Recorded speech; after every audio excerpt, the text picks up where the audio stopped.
अस्सलाम वालेकुम Habibi, Nadeem Memon from the landmark realty. Mumbra में घर देख लिया, नहीं मिल रहा है, आ जाओ। अच्छी प्रीमियम क्वालिटी में चाहिए, 38 लाख में 1 BHK चाहिए, 40% अभी डाउन पेमेंट और 60% पोजीशन पे पे करने के लिए चाहिए। बिल्डर सबवेंशन स्कीम चाहिए, 80-20 का रेशियो चाहिए, आ जाओ।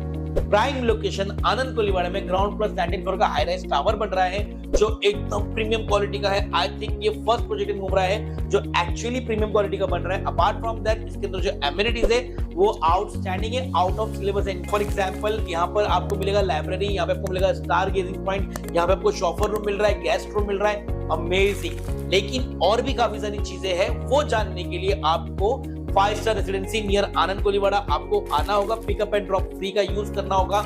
इसके अलावा मैं आपको एक चीज और बता दूं, अनकरीब हमारा सैंपल फ्लैट लॉन्च होने वाला है। उससे पहले कोई लेंगे तो आपको एक बेनिफिट अलग से मिलता है। हाँ, 1 BHK 38 लाख का एग्रीमेंट वैल्यू मिलेगा। बेस्ट पार्ट है, बहुत ज्यादा जानकारी के लिए इस नंबर पे कॉल करिए, कॉल बिजी है तो व्हाट्सएप करिए। अजीब भाई, आज आपको पार्टी ने टिकट दिया है, सबसे पहले तो आप उसके बारे में। मैं अल्लाह ताला का शुक्रगुजार हूँ और खुसूसन अल्लाह ताला ने असबाब फरमाए और मेरे नेता हमारे राष्ट्रीय अध्यक्ष अजीत दादा पवार साहब ने मुझ पे यकीन रखा।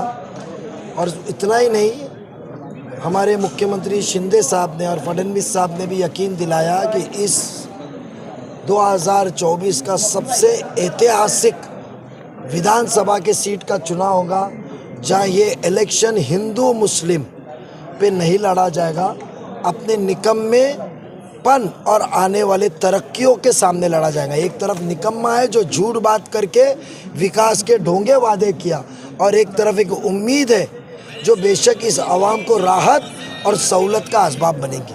तो बेशक मैं उनका शुक्रगुजार हूँ और मैं मुमरा, कौसा, कलवा, तमाम कलवा खारेगांव सभी यहाँ के आवाम का मैं शुक्रगुजार हूँ कि पिछले कई दिनों में उन्होंने जो ताउन किया है, मोहब्बत का मैसेज भेज के जो बुलाया है, तो मैं उनका शुक्रगुजार हूँ। मैं इतना ही यकीन दिलाता हूँ, काम करते आया हूँ, काम करता रहूँगा, काम ही मेरी पहचान है, मैं आपका उम्मीद को कभी नाकाम नहीं करूँगा।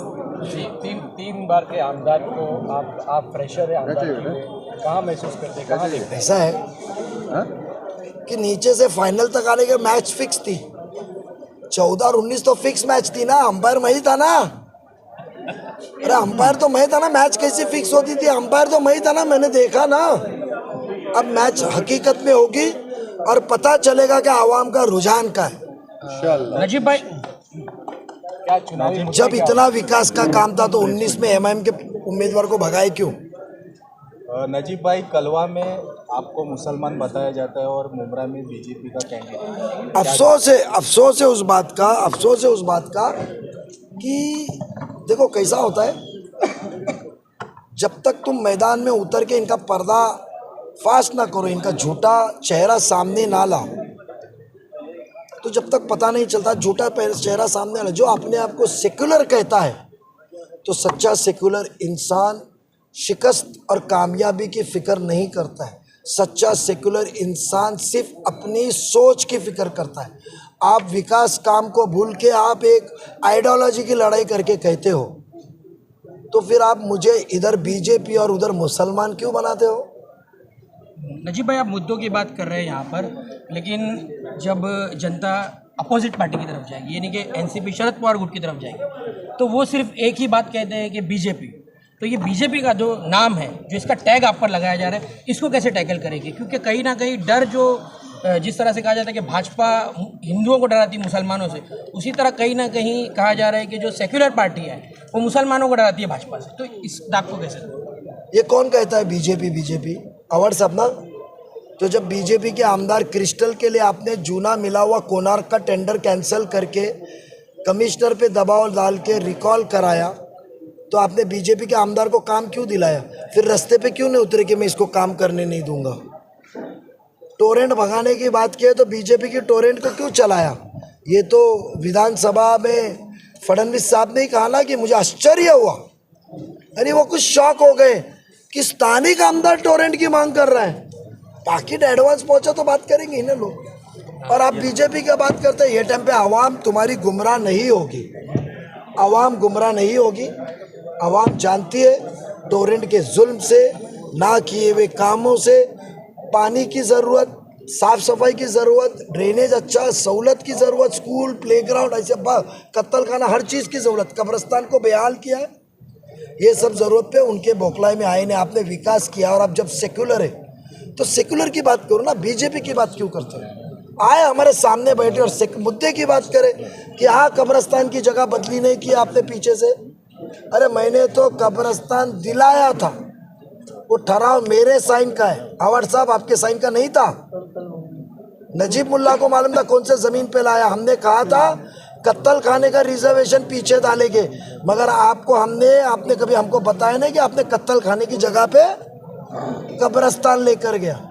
नजीब भाई कितने तारीख को आप फॉर्म भरने जा रहे हैं? 28 तारीख को इंशाल्लाह। नजीब भाई आखिरी सवाल, अपने भाषण में आपने एक बहुत बड़ी बात कही है कि सैयद अली अशरफ भाई साहब, शमीम खान या अशरफ पठान शानू, इनमें से किसी को खड़ा किया तो आप शमीम खान और कायम है उस पर आप? सुनो, शमीम खान और शानू का एक जिक्र किया मिसाल के तौर पे, जूनियर है वो, बट भाई साहब हकदार है। तो आप इतने बड़े सेक्युलर है और जब आपको बीजेपी से इतनी एलर्जी है तो आप आपका नुमाइंदा चेंज करो ना, दो भाई साहब को टिकट और बोले सैयद अली भाई साहब आमदार की लड़ेगा। जिम्मेदारी से दावा कर रहे हैं आप? बेशक 4 तारीख तक उनको टाइम है, वो विड्रॉ करें, मैं भी कर दूंगा भाई साहब को, मगर 29 तारीख तक ही टाइम है। नजीब भाई कई लोग आपका साथ छोड़ के शरद पवार पक्ष में गए और ऐसा भी सुनने में आ रहा है कुछ और भी। कौन कई लोग? कौन कई लोग?